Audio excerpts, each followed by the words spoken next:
Boa tarde, turma. Tudo bem? Juntos aqui mais uma vez, mais uma quinta-feira, mais uma segunda-feira, né? Mais uma semana se iniciando. E hoje a nossa revisão vai ser um pouco diferente, tá?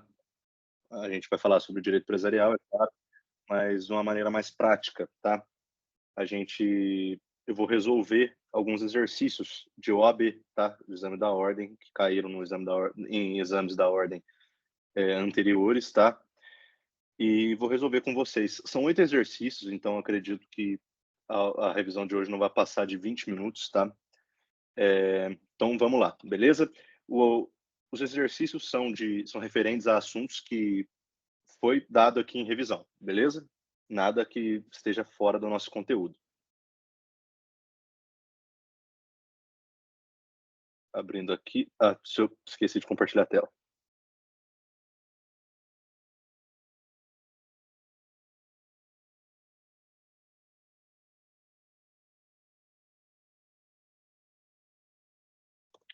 Vamos lá.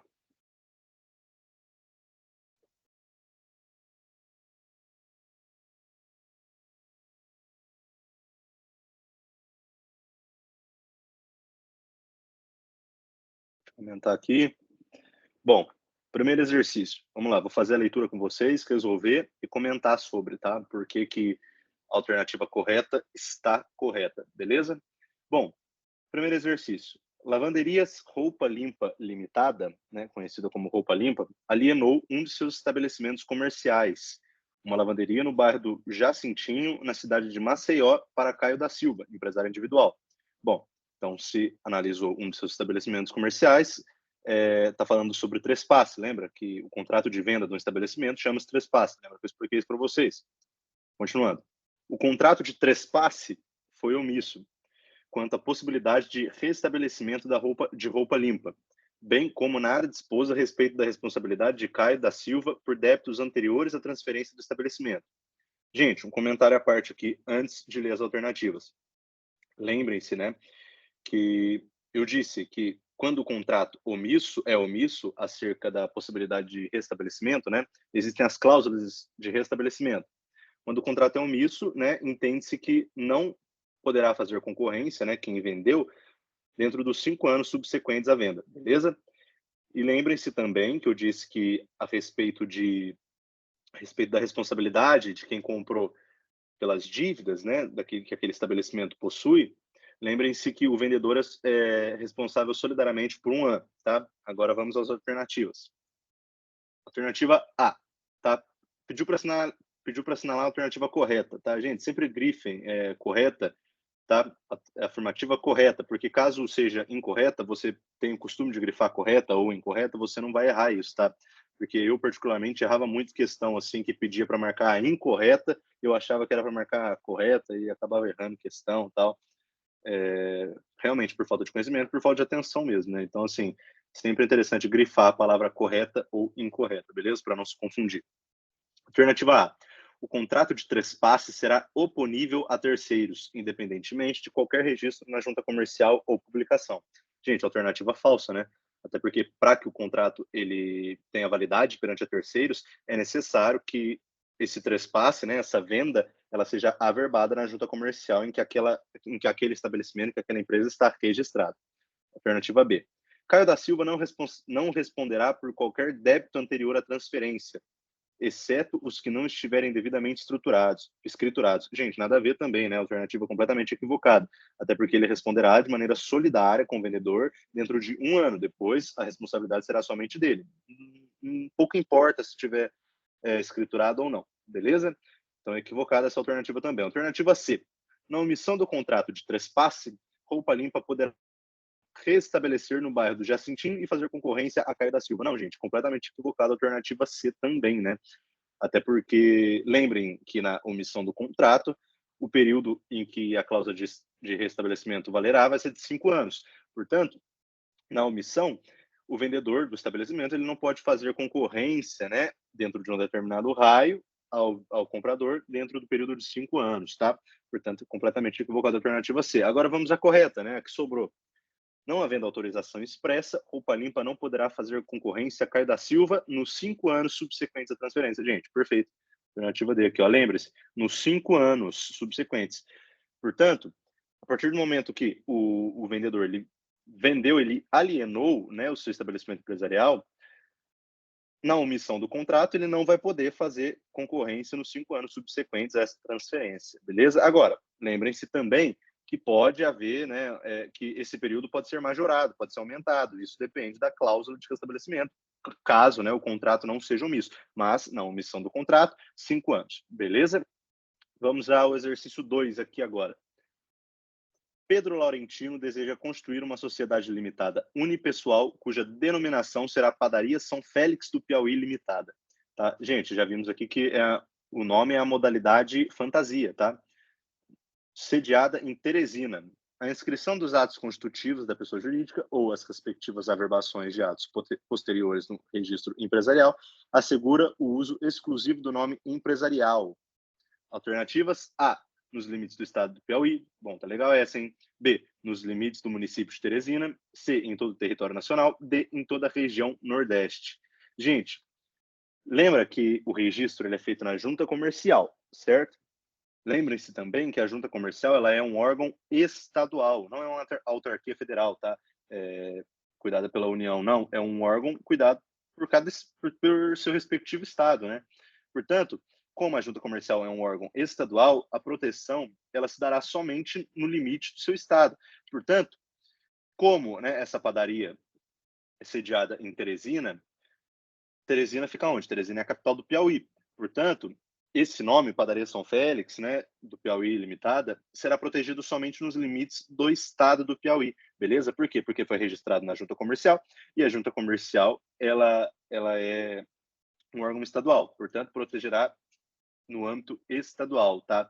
Gente, não confundam o nome com marca, tá? Marca é registrado no NPI, que aí sim é uma autarquia federal, então marca não poderá ser usada, tá? Mas o nome, como o nome é diferente de marca, isso nem é assunto para agora, tá? Lembrem-se disso, tá? Que o nome é protegido no âmbito estadual, tá? Por quê? Porque é registrado na junta comercial, que é um órgão estadual. Cada estado vai bancar, vai manter a sua junta comercial. Beleza? 3. As sociedades empresárias Y e J celebraram um contrato tendo por objeto a alienação do estabelecimento da primeira. Portanto, a J comprou a Y, né, gente? Situado em Antônio Dias, Minas Gerais. Na data da assinatura do contrato, dentre outros débitos regularmente contabilizados, constava uma nota promissória vencida havia 3 meses no valor de R$ 25.000. Portanto, gente, há 3 meses há uma dívida, né, de 3 meses. No momento da compra havia uma dívida de 3 meses de R$ 25, tá? Lembre-se disso.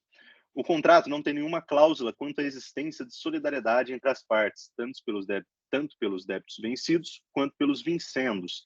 Gente, lembre-se que esse assunto também é sobre a dívida. Na omissão do contrato, o vendedor ele fica responsável solidariamente por um ano. Passou esse um ano, a responsabilidade é somente do comprador, beleza?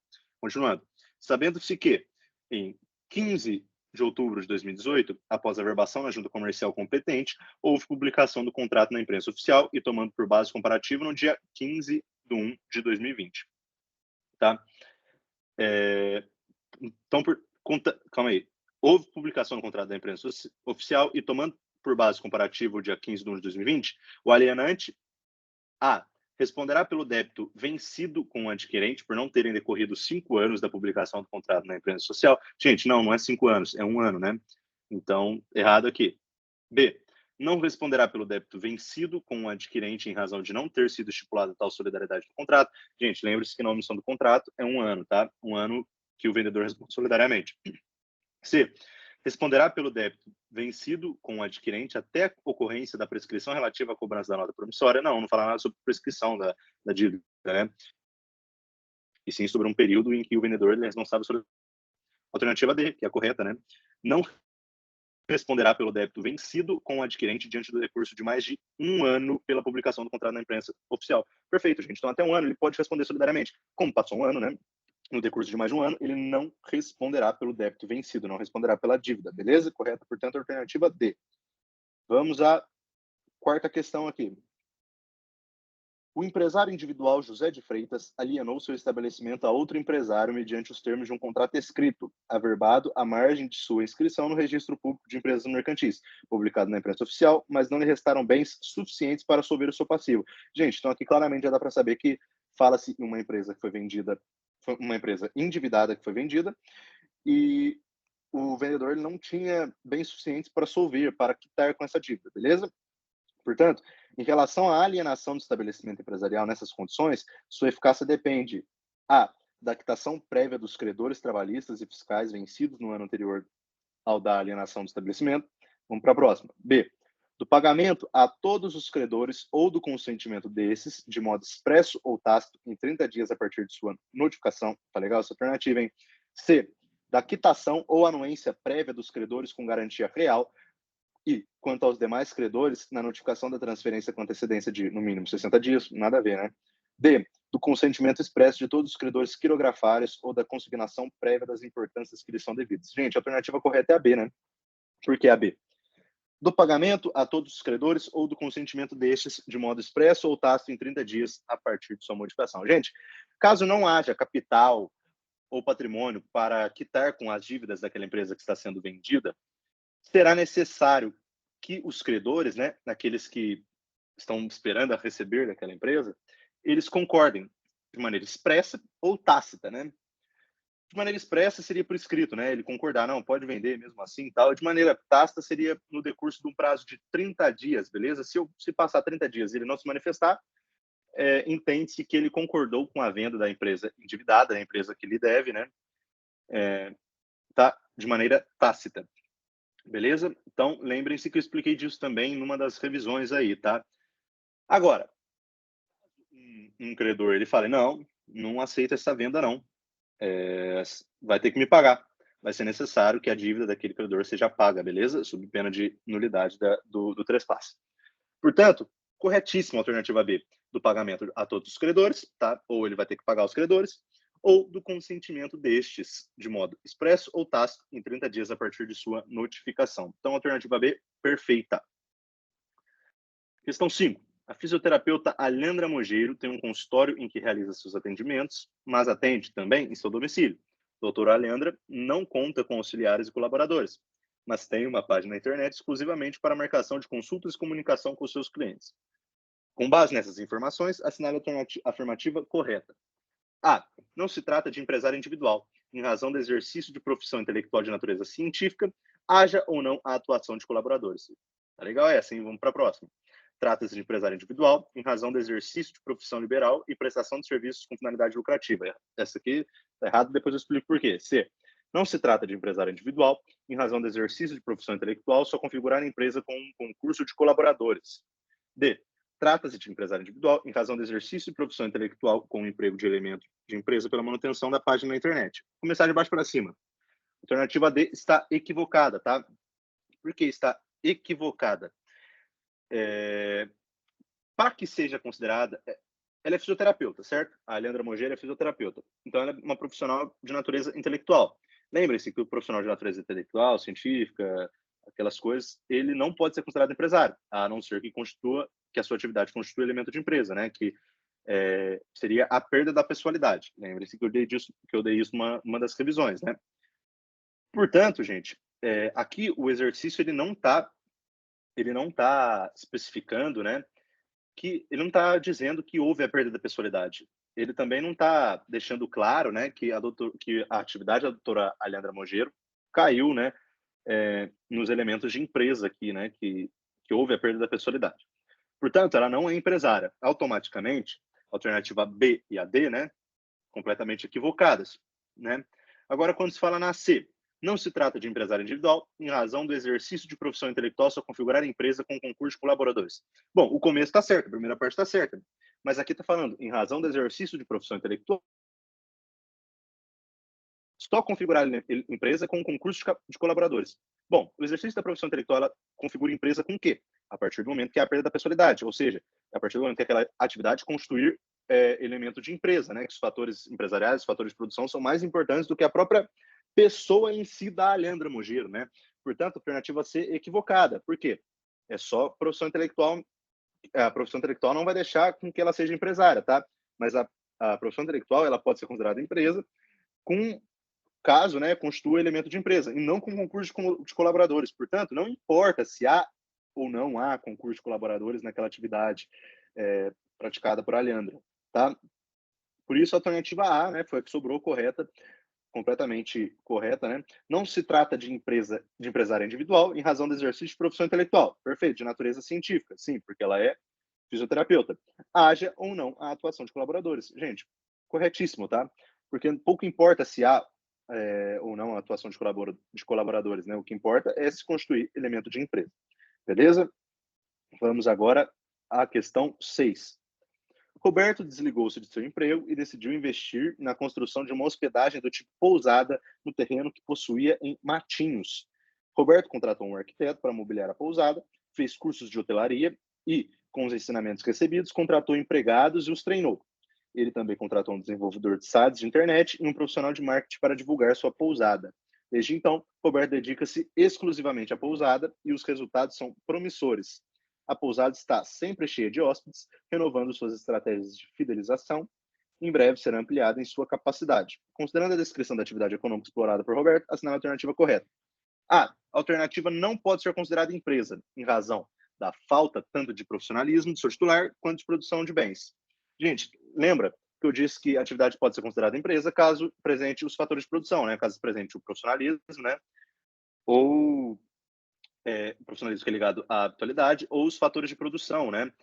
Que capital, insumos, tecnologia e mão de obra. Beleza?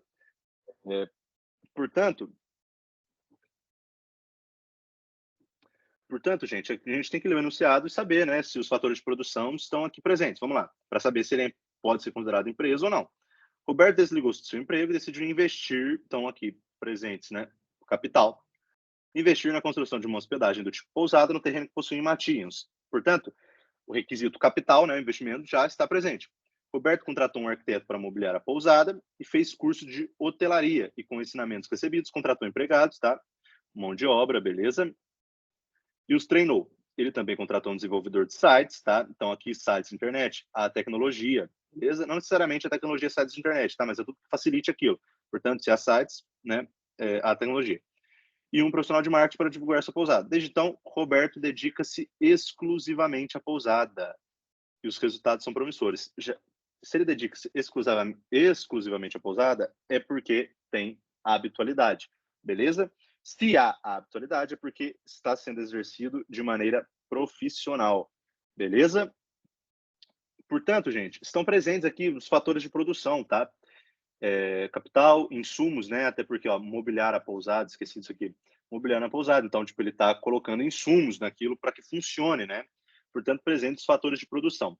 Beleza? Então, ele pode ser considerado empresa e o Roberto pode ser considerado empresário. Então, vamos às alternativas, né? A atividade não pode ser considerada empresa. Já é equivocada. Em vamos ler o resto. A atividade não pode ser considerada empresa. Também a B equivocada. A atividade pode ser considerada empresa em razão de sua prática ser profissional e organizada. Aqui, correto até aqui. Mas seu titular não pode ser considerado empresário. Bom, claro que ele pode, né? Ele está exercendo aquilo de maneira profissional e organizada também. Então, ele pode ser considerado empresário. Equivocado, alternativa C também. A atividade pode ser considerada empresa em razão de sua prática ser profissional e organizada, correto? E seu titular, né, que é o Roberto, empresário. Portanto, alternativa correta, alternativa D, beleza? Vamos ao exercício 7, penúltimo aqui. Cruz Machado pretende iniciar o exercício individual de empresa e adotar como firma exclusivamente o nome pelo qual é conhecido pela população de sua cidade, Monsenhor. Portanto, né, o Cruz Machado é apelidado de Monsenhor na sua cidade. De acordo com as informações acima e as regras legais de informação de nome empresarial para o empresário individual, assinale a alternativa correta. A pretensão de Cruz Machado é possível, pois o empresário individual pode escolher livremente a formação de sua firma.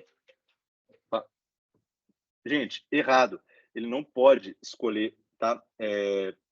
Livremente. Lembre-se que a modalidade firma, ela pode ser o nome completo, né, do empresário, ou uma abreviação do nome. Por exemplo, meu nome é Pedro Miranda Vieira de Carvalho.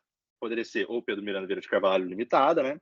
Ou poderia ser Pedro MVC, né? Abreviação limitada, mas deve ser meu nome, não pode ser um apelido, tá? Portanto, a pretensão não é possível, tá? Então, alternativa A, equivocada. Tá? Alternativa B. A pretensão de Cruz Machado não é possível, pois o empresário individual deve adotar denominação indicativa do objeto social como espécie de nome empresarial. Vamos para a próxima. A pretensão de Cruz Machado não é possível, pois o empresário individual opera sob firma constituída por seu nome, completo ou abreviado. Aquilo que eu falei, então tá legal essa alternativa. Vamos lá, D. A pretensão de Cruz Machado é possível, pois o empresário individual pode substituir seu nome civil por uma designação mais precisa de sua pessoa. Falso, não pode, tá? Não pode substituir. Então tem que ser o nome civil mesmo, tá? Então, correta alternativa C, beleza? Nome completo ou abreviado, não pode apelido. 8. Acerca do nome empresarial, A. Denominação será composta pelo nome de um ou mais sócios, de modo indicativo da relação social.